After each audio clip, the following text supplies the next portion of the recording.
have to run at the enemy. So he's pretty good at that. Nice swap right before the end. Good call, Papa Smithy. We will have that Braum Graves composition, so a little bit cheesy, non-standard. And we are going to have Ashe Lulu versus Rakan Lucian in the bot lane. Gotta hope that they don't get engaged upon there. Ashe was a surprise in the first round, but with the Lulu, it's a pushing lane because you have the push of the W and also the Lulu to control the lane. Braum Graves as a duo has been seen a lot. The Korean casters just realized it. They're freaking shocked. out. They're like, what happened here? Is it a mistake? It's no mistake. Bdd, maybe the best mid laner in the world, is going to be on Braum. Just going to be about holding the lane. And Cuz, not Peanut, is going to try and pop off on Graves. And one of the best, most aggressive carry top laners in Khan is on Mundo. So. And then go on a win streak. Or will Jin Air be able to show us something different? It's level 1, remember it's Braum, so they roll in, they take over the bot side of the jungle, and this is the start for Kingzone. Expect them to be proactive when they have this Braum Graves duo. Yeah, they got the Braum Graves duo, but look at this. Bottom lane here for Jin Air, trying to be a bit proactive, getting that ward in. Trying to win an early trade, but it is Ashe, so it's pretty hard to do exactly that. But I do like Kingzone coming in here, level 1, trying to already take control of the jungle. Looking at the runes here, double Guardian on the Lulu and the Braum. I'd like you guys actually to shift your attention to the top of the screen. Notice we have a new feature at Spo TV. On the left there, you notice a golden Scuttle Crab. We do have a Scuttle Crab counter here as well. It's just another genius move by our PD. He's like, okay, Scuttle Crabs are really, really important nowadays in this meta. Why don't we just keep a counter of them? So mixing up the production, really, really liked it when he told us. Buff Steel, the third time they've gone to a different quadrant. They took out the bot side red jungle, they went to their own red side jungle, their blue side jungle, and how about another big buff to return to mid lane? We've been talking a lot about how this meta really quickens the pace of things, especially after 15, 20 minutes trying to get that lead. Okay, well, you talked about coming to the mid lane and trying to help. They're trying to bait Cuz in, actually. Here's Ornn from the top lane. Umti not going to get low, and he misses the call of the Forge God. So Bdd nor Cuz, neither of them will be knocked up, and that will be a failed gank. Two, with very little gold, can have very big impact. Speaking of impact, shield is going to be down here for Bdd, pushing on forward.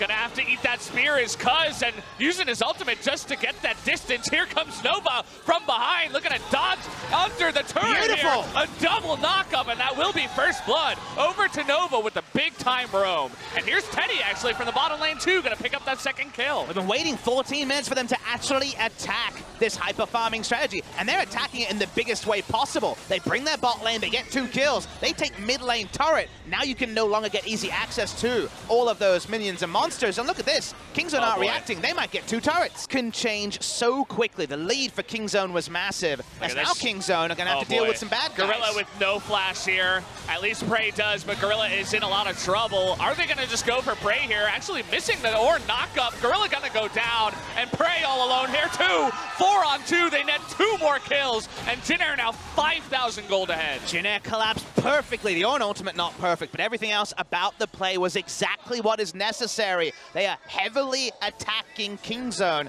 It seemed like they were lulling them into a false sense of security. Nothing for 14 minutes, and now everything. Very strong siege trio. Khan is getting there. He's free farmed. He's the only one who can hold his head high, and he wants to kill Ornn. He's got full health. I don't think the turret's really going to do much to him either. Sohan is surviving, and now the ultimate is down. Nice flash, but Khan going to respond with 1, too, and will be able to get out there. Nice solo kill. Khan trying to hold things together. And he's on the Mundo. He's the one also off comfort, but very nicely played. Jin Air's next move is they need Ornn for initiation, or the Rakan. Speaking of Rakan, no vision in your river, and unfortunately, Prey's just gonna disappear off the map. Gorilla too, even a teleport just in case, and that's gonna be 2 kills, and it should be a free Baron. And it's around the Baron, that's the important part. Look where the control ward line is for Kingzone. It's a shallow one, and yet they are pushed up with no information on the enemy. That's a straight up mistake from Prey and Gorilla. They made a few of those at MSI. This Baron, it's gonna die fast. A few of them in this game too. You talked about how no communication earlier on to let them know that Lucian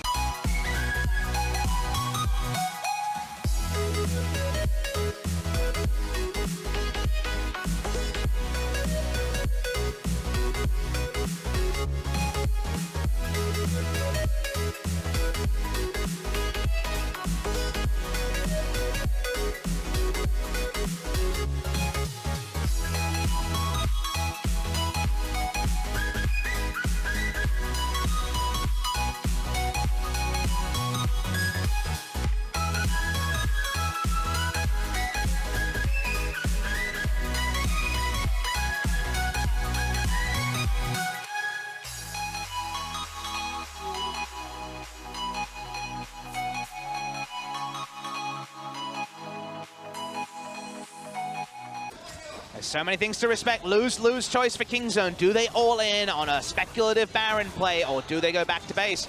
Mundo slowly walking there. They're going to check with just the redemption. I don't know if Hawkshot is available or not, but now Baron is not going to be focused on by Jin Air, but they can do a lot of burst damage too. Yeah, even MT right now, he's fed up enough too to do that burst damage, but in comes the Zoe. Cuz gonna get really, really low.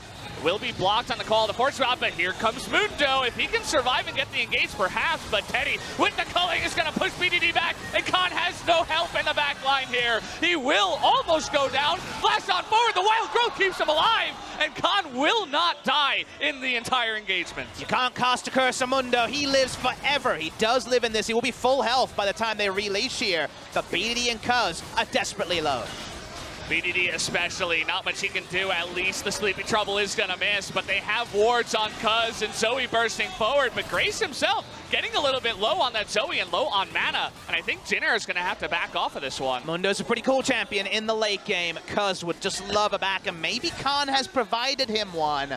We might have a bit of a perfect storm, right? Khan getting a ton of items, the 2 Infinity Edges, and no flash on Teddy or Grace here. Here comes Khan from behind. There's your engage. Can they burst him down? Lucian, Teddy trying to do his best, but the knock up there from the Braum. Arrow's gonna hit Zoan in the front line. Big engage from the Rakan in the back line. That should be able to do it. What a play there from Nova. It's gonna get 3 members down from Kingzone. That should win the game. Beautiful engage from Nova. This rookie support back into the lineup. They're gonna try and hard push this. The death timers are long. That should be able to do it, man. It was looking like Kingzone had a chance in that last one with all the items, with the decent engage they got with the Mundo, but unfortunately now with Baron and 2 abandoned up minions and 3 kills, they are going to be able to get the 2 Nexus turrets. Can they kill Mundo this time? That's the real big question. No ultimate will save him, and they will take the Nexus. And Jinner Green Wings looking to take the first game here up against Kingzone. Jinner slay the giants of Kingzone, take them down. Very nicely done by them. That 14-minute moment where they got everything. They got the duo in mid. They took down the bot lane duo as well. Kingzone were looking so calm, so farmed. Things were going to plan. But just like we saw with Nunu Karthus multiple times, when the mid lane turret rolls down, that inner turret goes down, and the plan goes away, that's where things really change for the Kingzone comp. Jinner made almost every right decision, and even though Khan could delay and you thought maybe, just maybe, there'd be one fight for Kingzone, it's slammed down by Nova. Nova looking really calm in the booth.